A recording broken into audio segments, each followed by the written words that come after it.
일단 검찰 특수본이 김용현 전 장관에 대해서 어젯밤 구속영장 청구했습니다. 중앙일보 보도에 따르면 검찰이 영장에 윤석열 대통령이 내란의 수괴라고 적시를 했다는 겁니다. 김 전 장관이 오늘 오후에 예정된 구속영장 실질심사를 포기했어요. 그럼 어떻게 진행이 되는 거죠? 일단 영장 실질 심사를 포기했으면은 바로 그 오늘 밤에 영장 실질 심사라는 게 뭐 본인이 가서 이렇게 얘기를 하는 거니까 그 시간을 좀 줄인 거죠. 그럼 오늘 밤에 영장을 발부를 할 거냐 말 거냐. 그러니까 당연히 영장을 발부해야 된다라고 생각을 하실 텐데요. 저는 당장 영장을 발부하지 않더라도 저는 사실은 오늘 법원이 영장 발부를 하지 않는 게 맞다고 생각을 합니다. 아, 않는 게요? 예, 왜냐하면 지금 영장 청구의 주체가 검찰입니다. 검찰은 그런데 내란죄에 대한 수사 권한이 없어요.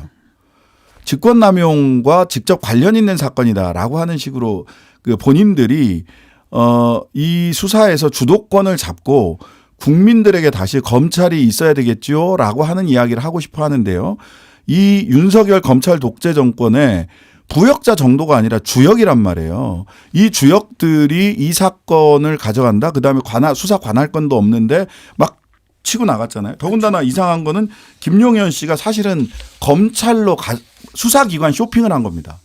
그때 검찰 특수본, 국수본, 경찰 국수본, 공수처 이런 등등의 또 군검찰까지 한 4군데 수사 주체가 있었는데 왜 본인이 스스로 그 검찰로 갔느냐. 검찰에 자진 출석. 자진 출석했단 말이에요. 그러니까 수사기관 쇼핑을 한 거예요. 쇼핑을 할 때는 자기한테 제일 유리한 것을 제일 자기 마음에 드는 거, 제일 팬시한 거 이런 걸 찾지 않겠어요? 할인 많이 해주고. 예, 할인 많이 해주고. 잘 대우해 줄 곳을 찾아간 거죠. 예, 그렇죠. 수사기관 쇼핑을 해서 검찰로 갔단 말이에요. 그러면 저는 관할권이 없는 자가 영장을 청구했다라는 이유로 저는 법원이 영장을 기각하고 관할권이 없다 검찰은 라고 해서 그러면 석방이 되잖아요. 석방하는 자리에서 경찰 국수본이 즉각 긴급 체포하고 영장 청구를 해서 그렇게 영장이 발부되는 것이 정당한 법적 절차와 수순이라고 생각을 합니다. 지금 조국 혁신당 같은 경우는 어제 브리핑에서 이제 검찰 손 떼라라는 취지로 그 더러운 손을 떼야죠. 더럽습니다. 더럽다. 예. 그러니까 이 법적으로 말이 안 되는 얘기이기 때문에 일단 관할권 문제도 있다라고 지적을 하신 거죠. 그렇습니다. 왜냐하면 내란죄는 검찰이 수사를 할 수가 없어요. 그 검찰청법이나 이런 거를 쭉 살펴보면 직권남용죄를 수사 권한은 있고요. 근데 이게 직권남용 사안입니까? 이게 내란죄라는 게 그 검찰이 직접적인 관련 사건을 수사할 수 있는 방법은 이 사건 직권남용을 수사를 하다가 뭐 다른 게 나왔어. 뇌물수수가 나왔어. 하는 거는 뭐 수사를 할 수 있어요. 그런데 이거는 내란죄라는 게 너무 명백하잖아요. 근데 억지로 법 논리를 끼워 맞춘 겁니다. 우리 직권남용으로 수사하다가 내란죄가 나온 거야 라는 식으로. 말이 안 되는 거죠. 그러니까 그거는 다 수사기관 쇼핑을 하고 그런 법적인 법기술로 무슨 그 블럭 끼워 맞추듯이 이렇게 하는 거는 다른 의도가 있기 때문입니다. 지금 이제 어쨌든 검찰이 신병을 김용현 전 장관의 신병을 확보했기 때문에 사실 가장 먼저 치고 나간 것 같아요. 그렇습니다. 근데 지금 군검찰도 특수본에 들어와 있잖아요. 검찰 특수본에. 저는 그 군검찰도 정신 차려야 된다고 생각해요. 왜냐하면 군검찰은 그 군형법상 반란죄는 민간 수사기관이 그 수사를 하지 못합니다. 네. 이 수사를 할 수 있는 데는 특검, 그다음에 군검찰이에요. 그런데 이게 내란죄와 군형법상 반란죄가 붙어 있단 말이에요. 네. 그렇다면 군 검찰이 협조를 해야 되는 수사 협조를 해서 합동 수사를 해야 되는 상대방은 그 파트너는 경찰입니다. 검찰이 아니라. 검찰이 아니라 왜 부른다고 쪼르르 달려갑니까? 그리고 지금 군 검찰 수사단장 같은 경우요. 박정훈 대령을 유죄로 기소하고 구속영장을 청구했던 사람들이에요. 그러네요. 믿을 수 없습니다. 믿을 수 없어요. 왜냐하면 그 사람들이 이번에 이 국정농단 그 내란죄 사건이 끝나고 나면 더 연이어서 최혜병 사건의 수사 대상이 될 사람들이에요. 하면 안 됩니다. 박정훈 대령을 항명의 수괴로 예, 얘기했던 사람들. 예, 항명수계 네. 했다가 항명죄로 바꿨죠. 네. 영 너무 말이 안 된다 싶으니까. 지금 경찰 국수본 같은 경우에는 검찰의 합동 수사 거부하고 이제 현행법상 내란죄 수사 주체가 경찰이다라고 그렇죠. 얘기하는데 사실 어제 윤 대통령 출국 금지도 검토한다고 했는데 정작 출국 금지는 공수처가 했어요. 예, 공수처가 있어요. 공수처가 이제 치고 나갔죠. 예, 공수처는 첫 번째 경찰이랑 같이 수사해야 됩니다. 왜냐하면 잘 알다시피 공수처의 규모가요. 그 뭐 순천지검, 순천지청, 뭐 강릉지청 이 정도밖에 규모가 안 돼요. 너무 적고 지금 밀려 있는 사건도 굉장히 많죠. 그렇죠. 그리고 제대로 수사할 수 있는 수사력을 가지고 있느냐 이것도 의문이에요. 그럼에도 그러니까 욕심 부리지 말아야 된다. 공수처가 열심히 수사하려고 하는 거는 그래 좋아. 수사기관들 간에 한번 경쟁해봐. 좋은데 근데 욕심 부리지 말아야 되고요. 그 경찰과 공수처 군검찰이 합수부를 꾸리는 게 맞다라고 생각을 해요. 네. 특별수사본부는 거기에 꾸려져야 된다. 왜냐하면 공수처는 영장을 칠 수가 있습니다. 영장을 법원에다가 청구를 할 수 있어요. 경찰은 영장 청구가 안 돼요. 영장 청구를 검찰을 통해서 해야 되는데 이걸 가지고 검찰이 통제를 하거든요. 그러면 검찰은 그 더러운 손을 떼고 국수본하고 경찰과 공수처 그다음에 군검찰이 같이 수사를 하고 영장 청구라든지 이런 부분들은 그 공수처가 해야 되고요. 기소는 어떻게 해야 되느냐? 특검이 만들어지면 특검이 기소해야 됩니다. 지금 검찰의 기소권은 또 검찰에 일부 있어가지고 검찰 기소도 믿을 수가 없기 때문에 예. 지금 검찰이 오늘 만나자고 했고 경찰은 안 만날 이유 없다. 공수처도 참석하겠다. 이래서 네. 뭔가 이제 이 수사 경쟁이 붙은 주체들끼리 모이는 것 같은데 네. 이렇게 되면 이제 결국은 윤석열 대통령의 신병을 누가 확보할 거냐. 그거죠. 이게 관건이잖아요. 네, 네, 조국 네. 대표 같은 경우는 아마 윤 대통령은 한동훈 대표한테 검찰에서 조사받게 해달라고 그리고 사면 부탁했을 것이다. 이렇게 예상하셨던데. 김용현 전 국방부 장관이 수사기관 쇼핑을 한 것과 같은 맥락으로 보시면 되겠죠. 예. 저는 검찰 쪽으로 가려고 할 개연성이 무척 높다. 근데 그 전에 얼른 탄핵을 하든 하야를 하든 해서 경호처와 그 체포를 하려고 하는 쪽에 그 충돌을 막아야 되고요. 그 다음에 그런 충돌을 나오지 않게 하려면 적어도 자진 출석을 해야 되는데 근데 자진 출석을 할 때 검찰을 선택할 가능성이 크기 때문에 저는 빨리 탄핵을 하거나 하야를 해서 경호처와 경찰이 체포하는 게 전 맞다고 보고요. 네. 경호처와 경찰의 무력 충돌을 방지해야 된다고 생각합니다. 예. 지금 사실 윤석열 대통령이 며칠째 침묵을 지키고 있어요. 소환 조사가 언제쯤 예상하세요? 어떻게든 뭐 저는 직접 조사가 있어야 되잖아요. 직접 조사 너무 그 증거가 명백해서 직접 조사 없이 영장부터 칠 가능성이 크다고 보고요. 예. 영장을 구속부터 시작할 가능성이 구속이 되거나 아니면은 이제 자진 출석의 형식을 취할 것 같아요. 그러면 자진 출석을 하면 김용현 국방부 장관 사례처럼 조사 중에 긴급 체포할 수 있습니다. 이런 과정을 거쳐서 구속 수감되는 것이 얼마 남지 않았다. 이렇게 보이는데요. 경찰로 출석하거나 경찰이 체포해야 됩니다. 예. 그럼 구속 시점 이렇게 어떻게 예상하세요? 탄핵 가결 시점 전이 될 개연성이 있지 않을까라는 생각이 들어요. 가결 그러니까, 시점 전에요. 예, 그러니까 토요일 날 지금 뚝이 무너지고 있잖아요. 조금 전에 국민의힘 김상욱 의원이 뭐 충분한 숫자가 탄핵 가결에 대해서 논의하고 있다. 그다음에 배현진 의원이라든지 이런 분들이 속속 입장을 내고 있거든요. 제가 보기에는 수도권에 있는 그 국민의힘 의원들은 견디기 어렵습니다. 그 다음에는 부울경 쪽에 있는 의원들도 견디기 어렵습니다. 그래서 이번 주 토요일 저는 탄핵이 가결될 가능성이 큰데 그렇다면 한동훈 대표나 그 국민의힘에 있는 총구 뒤에 서 계신 의원들은 어떤 생각을 할까를 생각을 해보면 윤석열 씨를 구속을 시켜놓고 그게 권인이 내지는 사고라서 대통령 권한대행이 필요하냐 필요하지 않느냐를 가지고 논란을 벌일 겁니다. 지금도 그것도 법적으로 약간 엇갈립니다. 엇갈립니다. 있더라고요. 대통령 권한대행이 필요한 만큼의 거리 사퇴인 것이냐, 아니면 무죄 추정의 원칙에 따라서 잠깐 아프고, 말하자면 병상에 잠깐 아팠어요 대통령이. 네. 정상적으로 그 근무를 국정을 운영하기가 어려워. 그러면 다시 돌아오는 거잖아요. 그렇죠. 이거 무죄 추정의 원칙에 따라서 다시 돌아올 수 있다. 따라서 여전히 군 통수권은 대통령에게 있다. 이렇게 주장을 할 사람도 있고, 아니다, 거리다. 그러니까 권한대행이 가는 거다. 이렇게 생각을 할 수도 있는데, 어찌됐든 대통령이 탄핵되거나 하야된 게 아니기 때문에 대통령 선거가 즉각 벌어지지 않는단 말이에요. 원래 거리돼서 권한대행 체제로 넘어가면, 거리되면 60일 뒤에 대통령 선거가 있게 마련인데, 네. 지금 양쪽에서는 구속시켜 놓고 대통령 선거는 뭐 임기 단축 개헌을 한다든지 뭐 이렇게 해서 뭐 6개월 뒤에, 뭐 8개월 뒤에 이런 생각을 하는 거죠. 이게 전부 다 사실은 굉장히 위헌적이고 위법적 발상이고요. 깔끔하게 정리를 해야 됩니다. 이런 혼란을 계속해서 둘 수 없어요. 군 통수권자가 누구냐 하니까 한동훈 대표도 말을 못 하잖아요. 국방부는 군 통수권자는 대통령이라고. 현재 대통령입니다. 라고 얘기를 하는데 한동훈은 말을 못 해요. 군 통수권자가 누굽니까? 그리고 군 통수권이 지금 비정상적 사고를 하고 있는 자신만의 세계, 그 투표 부정론, 음모론에 빠져 사는 그 사람들, 그 양반이 군 통수권자로서 하루라도 더 있는 게 얼마나 불안합니까? 그러니까 이런 꼼수 생각하지 마시고요. 구속된다고 해서 이게 문제가 끝나는 게 아니에요. 네. 구속은 당연하고요. 하야해야 됩니다. 탄핵하거나.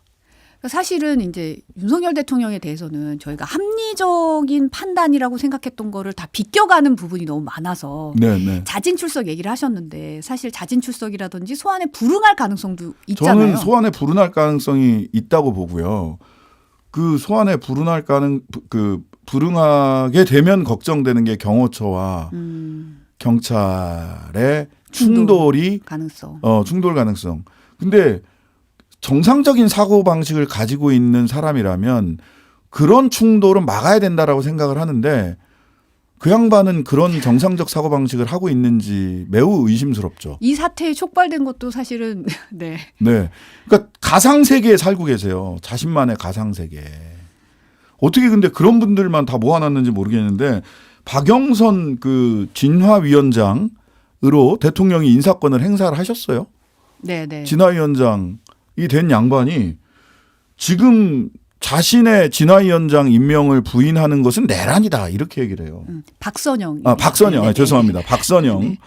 네, 죄송합니다. 박영선 전 의원님. 박선영 씨가 그렇게 얘기를 해요. 자신의 임명을 부정하는 사람은 내란이다. 그 진화위 사무처장이 나는 윤석열이 임명한 진화위원장 인정할 수 없다 그랬더니 그 사람 보고 내란이라고 한 거잖아요. 네. 박선영. 비정상이죠. 네.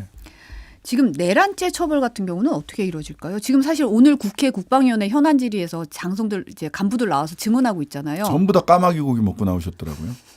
모른다, 기억나지 않는다 전수를 하는데, 그렇게 해서 하루를 모면한다고, 이게 뭐 오대수입니까? 예전에 왜 이 올드보이의 오대수라고, 오늘만 대충 수습해 뭐 이렇게 해서 오대수라고 하는데, 지금 장관들 나와서 장성들 나와서 얘기를 하는 거 보니까 다들 오대수 장관들이에요. 오늘 국회만 대충 수습하면 그거 될 거라고 생각하나요? 불가능합니다. 지금 결국은 내란죄 관련자, 뭐 내란죄가 보면 우두머리, 뭐 단순관여자, 뭐 중요임무 종사자 이렇게 쫙 나눠지더라고요. 예. 이렇게 이제 각각 층위가 나눠져서 적용이 되겠죠. 그렇죠. 내란 수계가 있고요. 그 다음에 중요임무 종사자, 종사자입니다. 김용현은 종사자입니다.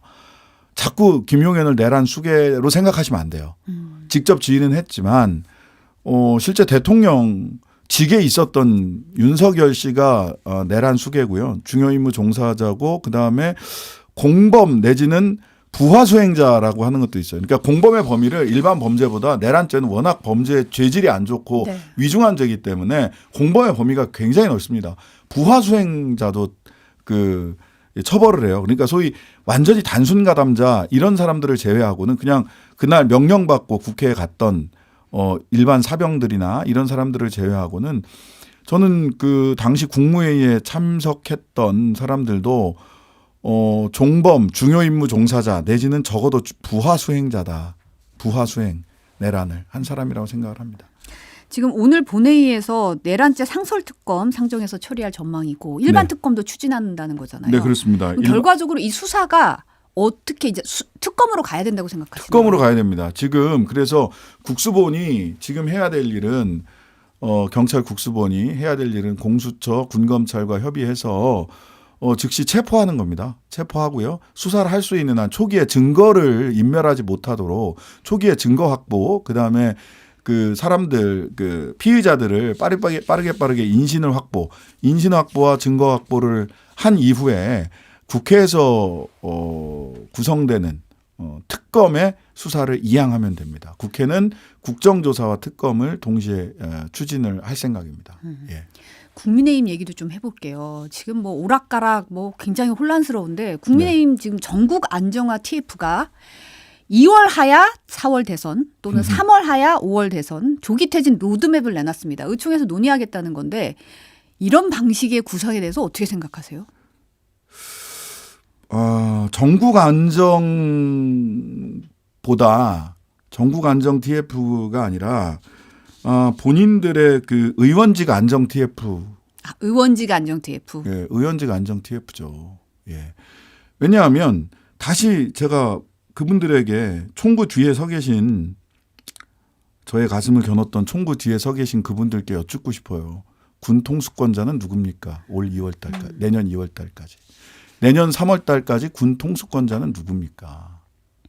이분들이 말씀하시는 게 저는 예전에는 법과 원칙이란 얘기를 많이 하셨어요. 법을 많이 따졌죠. 예. 법과 원칙이라는 얘기를 하죠. 근데 요즘 이분들은 법과 원칙, 헌법이라는 얘기를 입에 올리지 않습니다. 질서를 얘기를 해요. 질서 있는. 그런데요. 각각 생각하는 질서가 다를 수 있어서 모두가 공감하고 모두가 지키기로 약속한 질서가 헌법과 법률입니다. 그렇죠. 네. 헌법과 법률에 따르지 않는 어떤 질서가 있나요? 지금 전시면은 전시에 따른 헌법과 법률이 다 대비돼 있습니다. 근데 법과 원칙, 헌법과 법률을 입에 달고 살았던 분이 한동훈 씨예요. 한동훈 대표가 요즘 헌법과 법률을 얘기하지 않습니다. 질서만 얘기해요. 어떤 질서? 저는 다시 묻고 싶어요. 군 통수권자는 누굽니까? 지금 대한민국이 공유하는 법과 질서의 원칙상 그 비정상적인 군 통수권을 가진 비정상적인 사람에게 군 통수권을 가장 빠르게 회수할 수 있는 방법은 뭡니까? 하야 또는 탄핵입니다. 그걸 제껴놓고 무슨 뭐 질서 있는 국정 안정이 되지 않습니다. SJ님이 잘 때 잠 좀 편히 자자. 정말. 이 불확실성이 계속되고 밖에 다닐 때 휴대폰으로 뉴스 계속 확인하고 싶지 않다. 이런 얘기 하셨고요. 지금 국민들은 불면의 밤을 보내고 있거든요. 불안해서. 그리고 지금 경제도 문제고 지금 연말 송년회 다 취소됐다 그러고 자영업자들 너무 힘들어하고 있거든요. 예, 오늘 그러지 않아도 제가 잠시 전에 여기 오기 전에 거래소, 증권거래소, 그 주식거래소를 갔다 왔어요. 네. 한국거래소라고 얘기하는 네. 거기를 갔는데 이분들은 어쨌든 간에 조심스럽게 이야기를 할 수밖에 없잖아요. 근데 왜 어제 주가, 그다음에 환율 폭등, 주가 폭락했느냐. 토요일 날 국민들이 생각했던 방향과 전혀 다른 결정이 나오니까 개인들이 다 패닉셀을 한 겁니다. 다 그냥 이거 어떻게 되지? 하면서 패닉셀을 했어요. 그러면서 빙빙 돌려서 매우 중립적인 언어로 말씀을 하셨지만 빨리 대통령직에서 물러나야 주식시장, 채권시장, 환율이 안정될 수 있다. 이 불확실성이 해소돼야 된다. 해소돼야. 그렇지 않으면 이거 해소되지 않는다.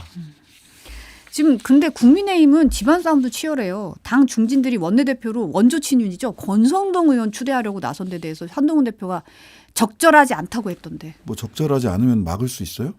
의원들이 그 원내대표는 의원들이 그 투표해서 뽑는 건데 이게 왜 이런 갈등이 벌어지느냐 하면 그 나만 살 길이 있을 것이다라고 하는 생각 때문에 그래요. 나만 살 길이 있다. 하늘이 무너져도 나는 윤상현 의원 말도 그런 거거든요. 나는 살 길이 있을 것이다라는 생각을 해요. 그런데요. 제가 보기에는 12월 7일 탄핵을 부결한 순간 그리고 12월 3일 추경호 원내대표가 계엄 해제를 막기 위해서 온갖 꼼수를 썼던 바로 그 순간 이후에 국민의힘 의원들은 죄송한 말씀입니다만은 잘 죽을 길을 선택하는 게 낫습니다. 잘 죽는다는 건 뭐냐면 국민의 뜻에 따라서 지금 그 망상에 빠져 있는 선거 부정론 등 또 나경원 의원은 그 계엄을 옹호하는 발언도 하셨더라고요. 그러니까 의원총회도 공개 예. 의원총회 열자고 뭐 주장했다고 그렇게 얘기하고 하고. 옹호하시더라고요. 민주당과 야당이 예산을 삭감한 것, 그 다음에 정부 그 국무위원들을 탄핵한 것이 내란이다. 그래서 그렇게 되면 이제 그게 내란이면 내란을 제압하기 위해서 계엄군 투입하는 게 맞았다라고 하는 얘기를 하신 거잖아요. 근데 그렇게 얘기를 하면 모르겠습니다. 그런 그 자기만의 세계에 살고 있는 일부 선거 부정론자들 그 사람들이랑 살겠죠. 그렇게 사는 방법이 있고 잘 죽고 거기서 죽었다가 살아나는 방법이 있을 거고요. 근데 참고하실 건 황교안 전 대표는 그러고 영원히 정치인으로서 못 살아나고 있다는 거고요. 그다음에 탄핵에 찬성하면서 잘못했다. 자기들 지금 선거 부정론을 이야기하는 사람들로부터는 죽는지 모르겠지만 시간이 지난 다음에 국민들이 용서해 줄 때를 기다리는 둘 중에 하나밖에 없습니다. 자기만 살 길 없어요. 예. 지금 한한 공동 정권이라는 말까지 나왔어요. 한 대표와 한덕수 총리가 공동 국정 운영하겠다. 뭐 이런 얘기 했잖아요. 주말에. 네네. 뭐 명백한 위헌이다. 이런 얘기 위헌이죠. 나오고 있는데. 두 가지 측면을 봐야 되는데요. 하나는 대한민국 헌법이나 법률에 그걸 예정하고 있는 게 없습니다. 그러니까 법적 근거가 없다라는 거고요.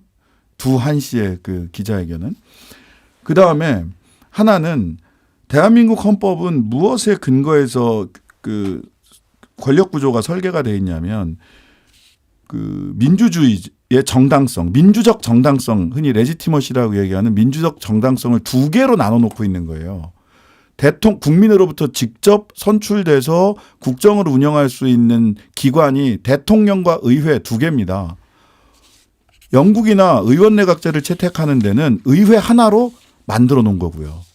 대한민국에서 국정 운영을 할 수 있는 민주적 정당성을 가진 기관은 의회와 대통령밖에 없어요. 근데 요즘 예전에 이제 쭉 한번 그 밈처럼 돌았던 게 뭐냐면 너 뭐 돼? 라는 밈이 쫙 돌았잖아요. 네, 맞아요. 네. 두 사람한테 하고 싶어요. 너 뭐 돼?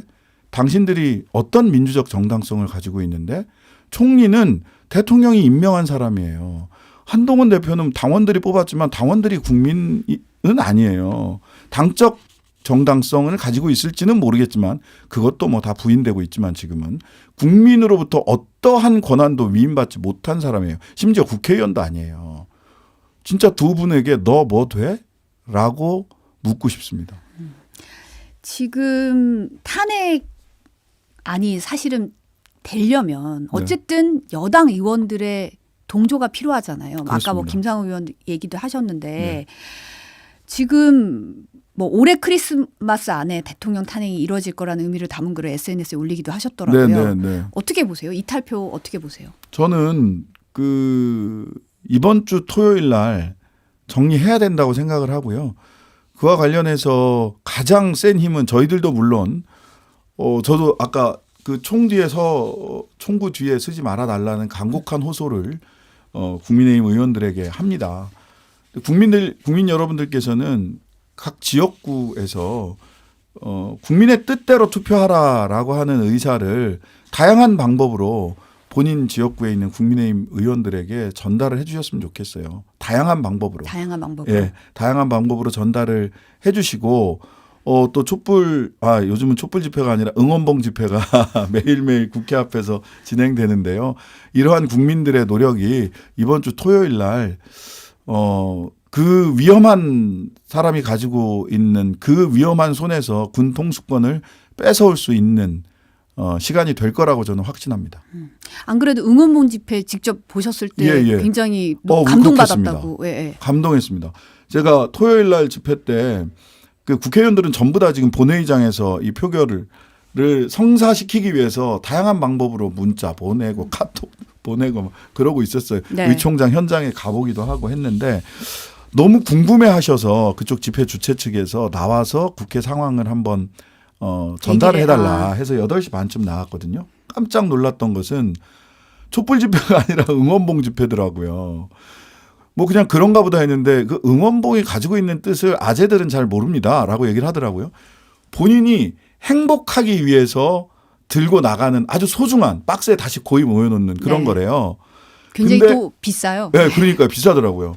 근데 이번에는 본인의 행복을 지키기 위해서 그 소중한 물건을 들고 거친 아스팔트 위로 나온 거잖아요. 그리고 20대 여성 청년들이 압도적으로 많았어요. 그것도 깜짝 놀랐습니다. 역시 대한민국 청년들 대단하다. 총뿌리를 거두어들이고 주저했던 군인들, 그리고 행복하기 위해 샀던 응원봉을 들고 행복을 지키기 위해 나선 20대 여성 청년들 모두에게 너무 감동을 했고요. 울컥하더라고요. 정말로. 크리스마스 트리 같았어요. 굉장히 다양한 색깔의 응원봉을 보는데 그게 사실은 시작은 촛불은 쉽게 꺼진다라는 그 김진태 의원 얘기 때문에 LED 촛불을 들고 나오면서 맞아요, 시작된 맞아요. 건데 그런 식의 문화가 된다는 게 굉장히 또 기성세대가 보기에는 또 많은 거를 또 깨닫게 하더라고요. 예, 그리고 EDM과 또 자기가 좋아하는 아이돌들의 노래를 K-팝도 들으면서 K-팝도 들으면서 너무 뭐라 그럴까 기운이 났습니다. 가서 싸울 맛 난다. 잘 싸워주십시오 이런 네, 네. 의미로. 그리고 또 시민들이 보니까 국회 인근 카페나 예. 이런 데서 선결제 해놓고 선결제. 서로 나누고 이런 걸 보니까 예. 예전 광주에서 이제 주먹밥, 물 이거 생각나고 이게 진화한 거죠. 80년 광주에서 주먹밥이 있었다면 이번에는 선결제와 화장실 입구에 쌓여 있던 여성용품, 그다음에 초콜릿 이런 사진들이 쭉 나오더라고요. 또 여성 또 남성분들은 이제 여자 화장실 줄이 기니까 남자 화장실 양보해주고 이런 것도 그러니까요. 해주셨더라고요. 예. 하여튼간에 저는 이거 볼 때마다 대한민국 헌법 전문을 다시 읽게 되거든요. 대한민국 헌법 1조는 대한민국은 민주공화국이다. 1조 2항은 모든 권력은 국민으로부터 나온다. 근데 전문이 그럼 민주공화국은 어떻게 만들었지에 대한 것이 전문에 있는데 3.1운동으로 세워진 임시민주정부의 법통, 그다음에 4.19. 그러니까 대한민국은 우리 국민들의 집회와 시위로 만들어진 공화국이에요. 정말 그 역사적이고 민주적인 전통, 레거시를 우리가 그걸 통해서 용기를 낼 수 있었고, 그 다음에 지혜로워졌어요. 그 두한 씨의 그런 담화를 87년에는 우리가 6.29 선언이 났을 때 속았잖아요. 네. 근데 안 속아요. 안 속습니다. 그러니까 이거는 민주화 운동이 만들어낸 지혜입니다. 집단적 지혜. 전통, 민주주의 운동, 민주화를 통해서 대한민국 공화국을 만들고 지켜왔던 우리 공동체가 가지고 있는 전통과 용기, 지혜가 곧 윤석열 씨의 군통수권을 뺏어낼 거다라고 저는 확신합니다. 그 한 고등학생이 한 인터뷰를 봤는데 정치와 법 교과서만 읽어봐도 그러니까요. 이 두 분이 이거를 모를 리가 없을 텐데 교과서 한번 읽어보시라고 추천하더라고요. 네. 근데 이거는 뭐 교과서를 안 읽었을 리 없고 법과 맨날 법과 원칙 얘기하던 분들이잖아요. 욕심 때문에 그렇습니다. 개인의 욕심. 개인의 욕심. 예, 나만 살 수 있는 방법을 찾는 거. 그런 방법 없습니다. 집회에 나와 계신 그 시민들의 높은 시민의식을 좀 네. 정치인들이 배우셔야 좀 돼요. 봐야 되지 않을까 이런 생각이 드는데 네. 또 당내 현안도 잠깐 짚어보겠습니다. 네. 조국 대표 대법원 선고가 12일 날 예정돼 있잖아요. 네, 그렇습니다. 사실은 이제 법원에 좀 미뤄달라 신청을 했는데 아직은 기일 변경 지정이 되지 않은 네, 상황이라고요. 근데 오늘 대법원에서 이제 공식 입장이 나온 게 아직 기일 변경의 그 전자적으로 확인하거든요. 네. 아직 기입되지 않았다. 당일날 아침까지 판단하겠다. 근데 아직 가능성은 좀 있는 거예요. 예, 그런 거죠. 그래서 그 부분에 대해서 저도 뭐 대표님과 이런저런 말씀을 많이 나눴는데 우리 대표님이 굉장히 지난 5년 칼날 위에서 살았고 가라고 하면 가고 남아서 싸우라고 하면 싸운다. 굉장히 쿨하세요.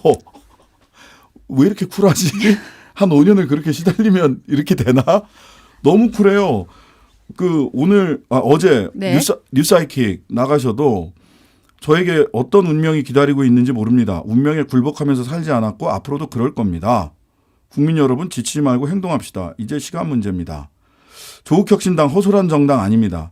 창당과 총선 과정에서 수많은 비판과 조롱이 있었지만 다 견뎌왔습니다. 걱정하지 마십시오. MBC에서 뉴스하이킥에서 이런 말씀을 하셨더라고요. 근데 이게 그냥 과장돼서 하는 말이 아니라 제가 이렇게 만나서 이렇게 저렇게 얘기를 해보면 정말 이런 태도세요. 가라면 가고 남으라면 남겠다.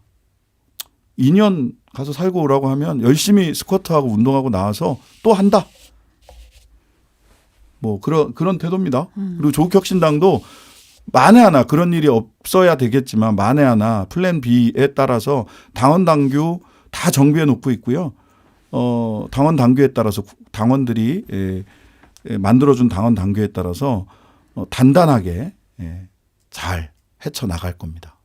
자, 단단하게 잘. 예. 이렇게 당에서도 염두는 두고 계신 거죠? 뭐 법률가 신장식은 파기환송을 확신하는데 정치인 신장식은 플랜 B를 갖고 있어야 되는 것이 저의 의무죠. 법률가 신장식은 파기환송을 확신한다. 예. 근거는? 청탁금지법과 직권남용죄가 너무 웃겨요. 청탁금지법의 부정한 청탁물이 뭐냐면 조민 씨가 노한중 교수님으로부터 받았던 장학금입니다. 네. 그게 부정한 청탁물이라는 거예요. 300만 원짜리 디올백은 감사의 표시고 만나기 위한 거라면서요. 국민들은 다 아십니다. 장학금이 부정한 청탁물인지 디올백이 부정한 청탁물인지. 네. 그러면 마지막으로 오늘 이 자리에 나와주셨는데 좀 당부하실 말씀이나 있으면 한마디 부탁드립니다. 그 지난주 토요일 날도 제가 그런 페이스북에 그런 글을 썼는데 우리는 지난 토요일 날 승리하지 못했습니다. 승리하는 데는 때때로 시간이 걸리기도 합니다. 하지만 시간이 걸린다는 것이 우리가 이기지 못한다는 것을 뜻하지는 않습니다. 우리는 이길 겁니다. 왜냐하면 우리는 이길 때까지 싸울 거기 때문입니다. 함께 싸우겠습니다.